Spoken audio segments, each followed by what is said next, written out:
Depuis sa création à la fin du 19e siècle, le cinéma a pu, grâce à sa dimension populaire et sa force d'influence, servir à différents régimes pour se glorifier à travers lui, banaliser un mode de vie, de pensée, ou encore diaboliser l'ennemi.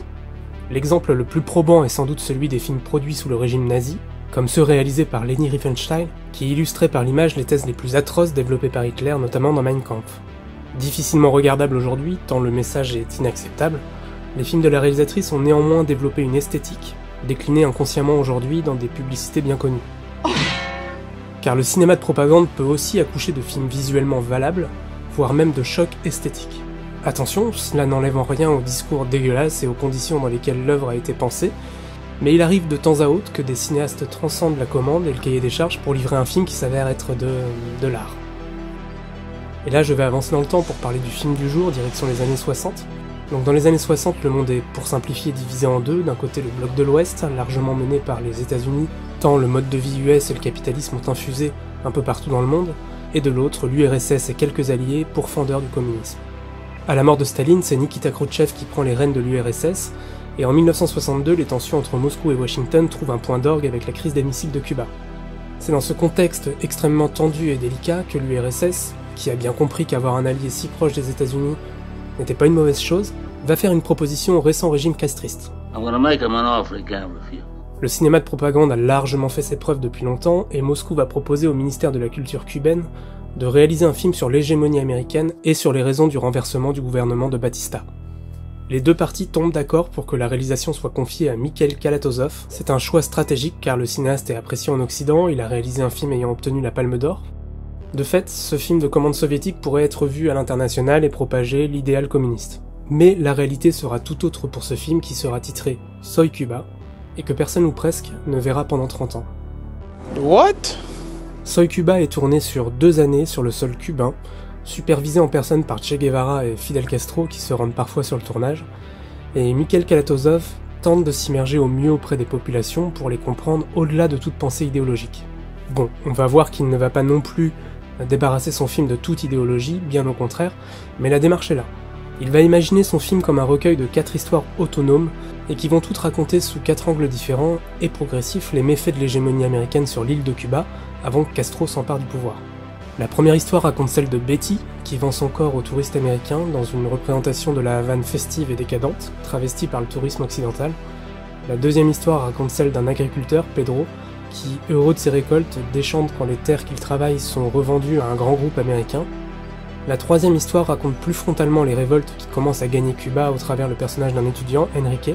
Et enfin, la quatrième histoire, la plus claire dans son propos, raconte celle de Mariano, un homme qui s'enrôle dans la révolution après le bombardement de sa maison par le régime de Batista. On le voit, l'idée révolutionnaire est progressive dans ce film, et tente dans un geste assez ample de parler de tous, des paysans, des urbains, de ceux qui se désintéressent de la politique, de ceux qui s'y impliquent, etc. Le film est un pur film de propagande au sens propre du terme, puisqu'il décrit les exactions de l'ennemi, ici les États-Unis et l'ancien régime cubain, pour y opposer un idéal, en l'occurrence, le communisme. Nom de Dieu, Blake, vous êtes un communiste, ça crève les yeux. Oui, je suis communiste et un marxiste en plus, et je t'emmerde, gros combar, toi, fasciste pourri, impuissant à la solde du patronariat et de l'impérialisme yankee. Pour autant, le film ne va pas plaire au régime soviétique. Pour des raisons que l'on va développer un peu après, l'URSS va désavouer le travail de Kalatozov et considérer qu'il s'est trop éloigné du cahier des charges initial. Au même moment, donc en 1964, le régime de Fidel Castro va lui aussi renier le film qu'il trouve trop éloigné de la réalité.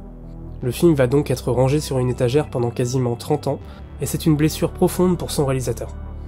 Puis un jour, le film est exhumé à la faveur de la chute de l'URSS, en 1992 par Guillermo Cabrera Infante, un romancier cubain qui le propose au Festival du film de Telluride aux États-Unis. Le film est ensuite diffusé au Festival international du film de San Francisco, où Martin Scorsese et Francis Ford Coppola le découvrent. Ces deux-là vont être conquis et offrir une restauration au film, et assurer sa diffusion à l'international. Et c'est ainsi qu'un film oublié de tous s'offre une nouvelle vie. Et la raison de ce nouvel engouement, elle est très claire. Elle est en lien même avec la raison pour laquelle l'URSS avait désavoué le film. Le film est trop esthétique et poétique. Enfin, il était trop esthétique et poétique selon le régime de Khrouchtchev. Il s'éloignait trop des canons esthétiques de l'époque, et le message propagandiste devenait trop peu perceptible selon l'URSS. Et de fait, oui, Soy Cuba est un choc en 1992. En 1964, quand le film a été finalisé, la nouvelle vague française était née depuis 4 ou 5 ans, et de nouvelles façons d'aborder la réalisation émergeaient, le naturalisme des séquences, le jeu d'acteur, une caméra plus libre, etc. De son côté, Kalatozov a déjà expérimenté des formes et l'esthétique à travers son œuvre passée, et avec Soy Cuba, il livre un objet filmique incroyable tant sa forme est, sans mauvais jeu de mots, révolutionnaire, et c'est aussi à mettre au crédit de son chef opérateur, Sergei Ourouzevski. Il y a d'abord ce noir et blanc très contrasté, résultat d'un travail sur les optiques en collaboration avec le département aérospatial soviétique, et qui donne un aspect inédit au plan sur le ciel, le feu, les visages, la pénombre.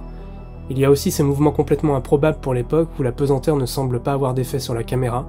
Le plan le plus connu, et c'est vrai que c'est le plus impressionnant, est celui de la procession funéraire, où la caméra commence à hauteur d'homme dans la rue, passe d'extérieur en intérieur et termine dans le ciel de la Havane, comme pour signifier l'idée révolutionnaire qui s'élève et qui finit par dominer. Le film est également introduit comme un miroir inversé à cette scène par un autre plan séquence élégiaque qui lui s'enfonce du haut vers le bas quand il montre la décadence de l'American Way of Life. Compte tenu des technicités de l'époque, c'est un véritable tour de force technique.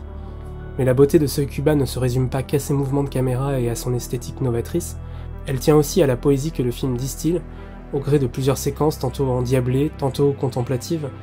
Elle tient probablement au fait que le film a été longtemps invisible et qu'il semble soudainement nous arriver du passé. C'est un témoignage d'outre-tombe qui ravive une époque, une pensée et des façons de fabriquer des films. Mais alors, quid de la dimension propagandiste du film ? Elle existe et la question est incontournable quand on aborde ce film. Le trait est parfois grossier et la note d'intention pourrait nuire à chaque minute au propre bien de Soy Cuba, mais étonnamment le film arrive à faire oublier son cahier des charges et à nous embarquer avec lui. Mais comment est-ce possible ? Je me suis posé la question et en fait je crois que cela tient à une chose. Le cinéma de propagande, nous en consommons très régulièrement sans nous en rendre compte, et à différents degrés. Quelle différence y a-t-il dans la démarche entre un Soy Cuba qui caricature les Américains et un Rocky IV qui caricature les Soviétiques, sinon notre propre positionnement sur l'échelle idéologique ? Le cinéma de propagande n'est pas nécessairement ce dangereux outil entre les mains d'irresponsables idéologues, il peut être une proposition esthétique comme dans le cas de Soy Cuba ou de bien d'autres chefs-d'œuvre soviétiques, la suite over the top et droitisée d'un film pourtant initialement de gauche comme Rocky IV, bref tout simplement le témoignage d'une époque. Et le cinéma américain, même au-delà de ses délires outranciers pro-Reagan des années 80, est un genre à lui tout seul qui n'hésite pas à vanter son propre style de vie, à parler de lui-même, à tout bout de champ, voire même à pointer du doigt les ennemis de l'Amérique. On se souvient par exemple de la période de la guerre en Irak où la France avait refusé de s'engager, et tout à coup, une flopée de films américains, James Bond, Master and Commander, etc., mettaient les Français comme antagonistes de leurs histoires. À travers cette francophobie, leur cinéma nous rappelait à quel point il peut être parfois un outil politique au service de gouvernances successives. Alors évidemment, les films en question ne sont pas commandés directement par la Maison-Blanche, et il y a tout autant de contre-exemples où le cinéma américain peut se placer en réaction contre son propre gouvernement. On l'a vu dans beaucoup de films anti-McCarthyisme ou plus récemment anti-Trump, mais on constate également que les films américains qui se rapprochent le plus de ce qu'on appelle la propagande sont globalement mieux acceptés, plus infusés dans nos sociétés, et même les mauvais films qu'un film soviétique, témoignage de son temps, révolutionnaire à bien des niveaux. Il convient donc d'aborder Soy Cuba avec un minimum de recul et de contexte pour se rendre compte du choc qu'il a pu être en 1964, puis en 1992 quand l'Ouest l'a redécouvert. Scorsese a dit que si Soy Cuba avait été largement diffusé à son époque, la face du cinéma aurait été changée à tout jamais. Et même si on connaît la propension de Martin Scorsese à s'emballer parfois, là je pense qu'il n'a pas tout à fait tort.